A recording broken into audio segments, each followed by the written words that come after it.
Alright guys, how y'all doing? Hope this finds everybody well. We about to cover finally the Greatest Royal Rumble and the Backlash pay-per-views. Been a minute, but I've been busy, so finally starting to get time. So here we go. Greatest Royal Rumble is going to be first. This is the first thing on my little list here. They started out with Cena and Triple H, and they came out with a bang. They didn't pull any punches to start. I loved that that Cena came out with a bunch of children. The progress being made here is progress, even if it is incremental progress. It's still progress. Body of the match was cool, was very, very good, very solid. But then again, these two in the ring, it almost always is. I love that Cena hit about 3 or 4 AAs, but he hit each one from a different setup. So it wasn't like Brock and, same thing, F5 smash and leave. That was just a great, great little nuance to the match there. Cena thanks everybody, gets on the mic and says, thanks to everybody for coming, and talks about the progress being made. Says, even with the things going on in his life currently, he wasn't going to miss this. So, great start for everybody. Next we had the Cruiserweight title, Cedric Alexander and Kalisto. I've never seen either guy here have a bad match. This was very, very solid. Action galore. Cedric wins and keeps his title. Next we had The Bar versus Bray Wyatt and Matt Hardy for the vacant Raw tag titles. And I gotta say, this crowd was hot for almost everything all night. It was a 5-hour show. They didn't slow down, but I think one time that was noticeable, and even that was not for very long.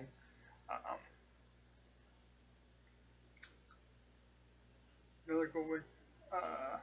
Matt and Bray win a match, take Raw's gold. Of course, The Bar are set to SmackDown. They should do some good things over there. Next we see a mandatory rematch for Jinder Mahal against Jeff Hardy for the US title. This one to me was the first match on the card.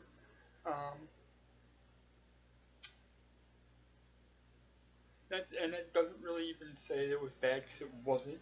It was just kind of meh, and after that hot of a start, something's got to be kind of a come down. So I guess this was it. They did what they could, but I think Jeff might have benefited from having another opponent here, namely either a Chad Gable or a Shelton Benjamin. Could have been better. Jeff keeps his gold, of course. Next we see the Usos versus the Bludgeon Brothers. This was for the SmackDown titles. This was a squash, but if you're going to squash somebody, the Usos and the New Day are the two teams you can squash, and they can still make it look great, even for a squash. This needed to happen. Bludgeon Brothers are still kind of finding their footing and getting over, so feed people to the Bludgeon Brothers, and why not do it with the best two teams in the last 10 years on SmackDown.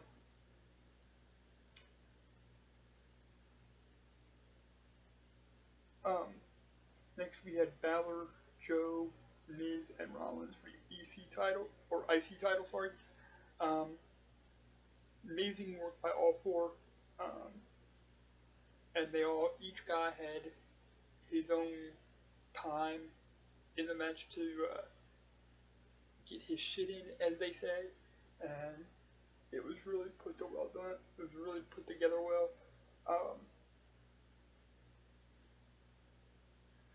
The finish to this match, I'm not gonna say what it was in case somebody's seeing this that hasn't yet seen the show. Was really well executed, and I love that it was one of those matches or one of those finishes that literally left my jaw on the floor. Next we had Styles and Nakamura for the WWE title, and to me this was 100 times better than their Mania match. Lots of mat works here, lots of mat work and chain wrestling and stuff like that. It's a double count out. Styles keeps his gold and kept the feud going, which I kind of understand now.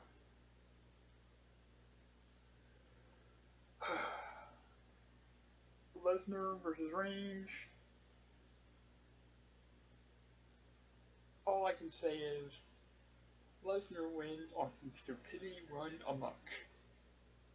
That's all I'm going to say. That's all I'm going to say about that. The Rumble, to me, was 50 guys, and it was better than some 30-man Rumbles. Surprises were good. I didn't know who some of them were, but they were good. Titus's gap, the best thing in the Rumble. Anything that dude does from now on, he will be associated with that little gaff, and if he wasn't over before, he would be over forever now. Braun wins, gets a trophy, and a commemorative belt. Congrats to everybody on the show. Progress was made. Match of the night goes to either the ladder match or... Yeah, I'm going to give it to the ladder match, having had time to think about it. Just slightly over the Styles Nakamura match, but still pretty good and very, very, very well put together show. These are people that don't get these type of shows normally, so they received it very, very well, and it was very well put together on all fronts, from booking to talent to commentators, announcers, and they had Jim Ross and Jerry Lawler fly over there to do the pre-show, which made it, to me, all that much more special. Very well done. I hope that they put more of these overseas house show type pay-per-view things on the network, because these are really interesting to see how the different crowds take or don't take to the superstars, and can't wait to see more. So that's your review of the Greatest Royal Rumble, and we'll be back in a little bit. And we are back, yo. To you, this is going to look like 8:56, but to me, the clock says 9:05, but it's actually been more like 5-minute intermission. So here we go. Back to it, and we're going to start with the Backlash pay-per-view. That was a couple weeks ago now, and that pre-show match was Bayley versus Ruby Riott. This was a standard pre-show match.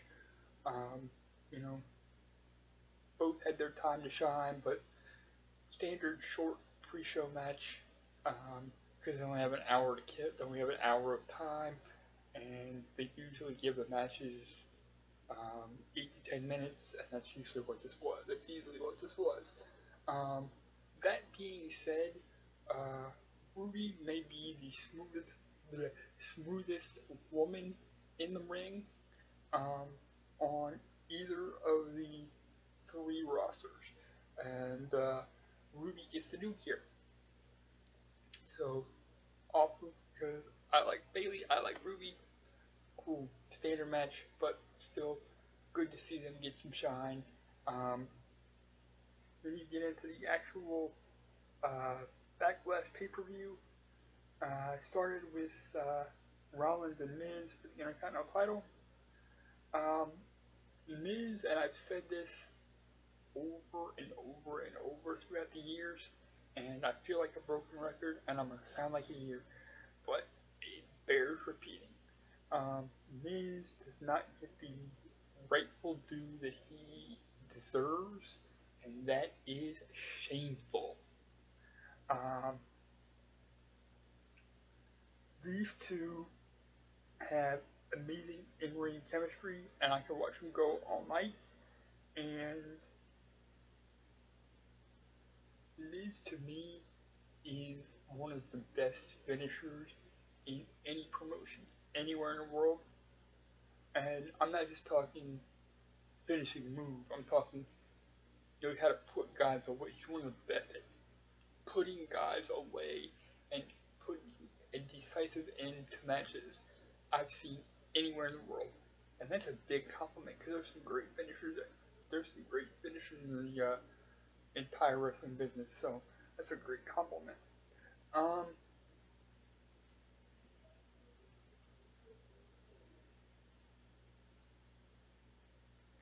The transitions and the move counter move makes this matchup. This makes this a matchup on par with the old Flair Sting matches that WCW used to throw out when they needed to pop a rating, and the interplay between these two makes this match, no matter how many times you go back to it over whatever number of years, maybe this is a match I think that will be able to stand up and stand the test of time, and I don't think people will ever get bored of it. I really don't.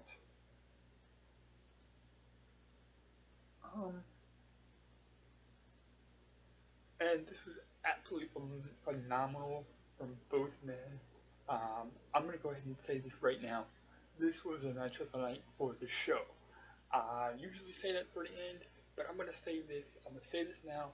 This was the match of the night for this show. Nothing followed it. Nothing came close. This should have ended the fucking show. Next we had Nia versus Alexa for the Raw Women's title. This was great stuff. I honestly expected it to be a squash. But Alexa did things to Nia that no one has ever done or been able to do.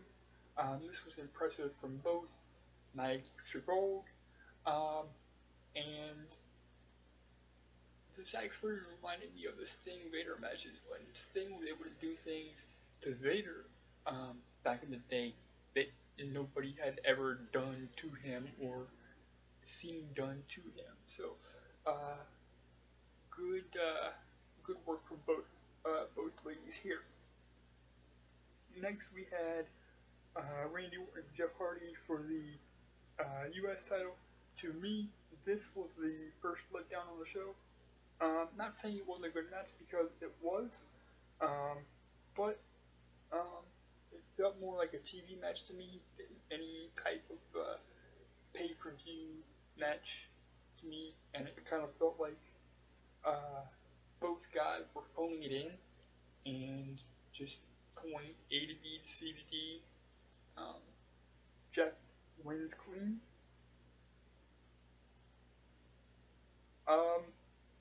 Next we had an Alliance segment that was the highlight to me of the second hour of the show. every one of the 10 men involved in this segment play their roles extremely well.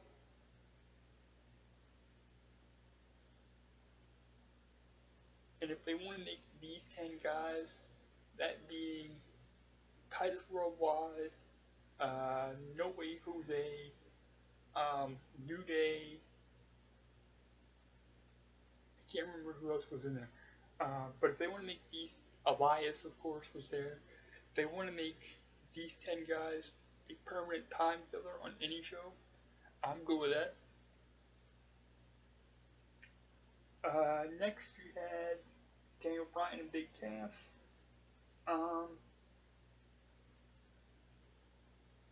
Bryan wins the match.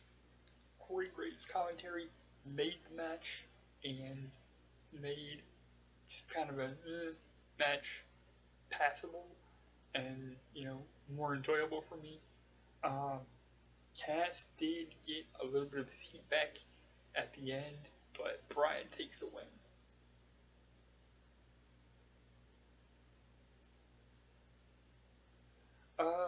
Next we had Carmella and Charlotte, and I'll be honest, I was surprised by this one because Mella retained and she did so clean. Knowing what injury-wise now with Charlotte, beforehand, it makes a little more sense, but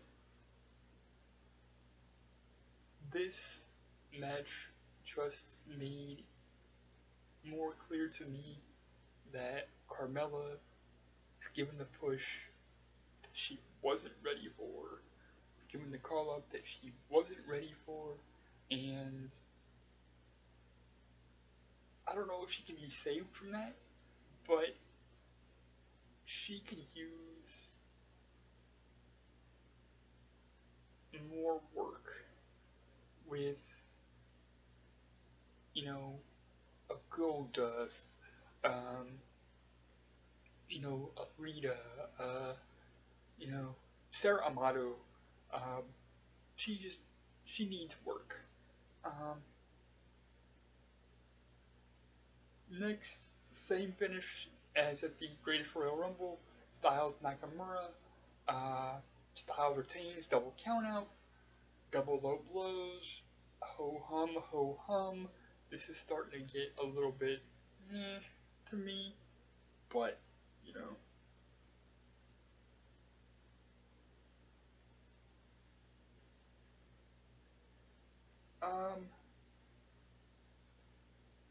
next we had Zayn and Owens versus Strowman and Lashley.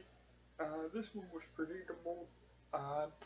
Braun and Lashley get the Duke. Didn't really see much of it. I fell asleep because I was watching this a couple days after and had been up for 3 days, pretty much 2.5 days at this point, so I kind of fell asleep. And Reigns and Joe didn't really see this one either. Again, fell asleep. Went back and rewatched. Roman wins. This was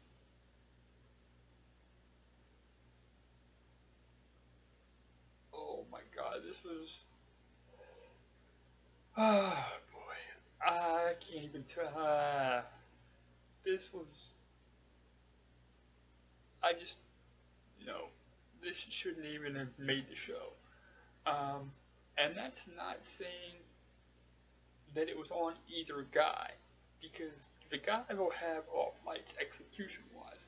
Whoever booked this shit, which, come to find out later, the agent for this match was Michael Hayes, so that really does, the outcome of this and the shittiness of this really doesn't surprise me, but this was just, ugh. I've seen better from both. I know they're capable of better. I've seen better from both against each other. They just need to stay away from having Michael Hayes as their fucking agent.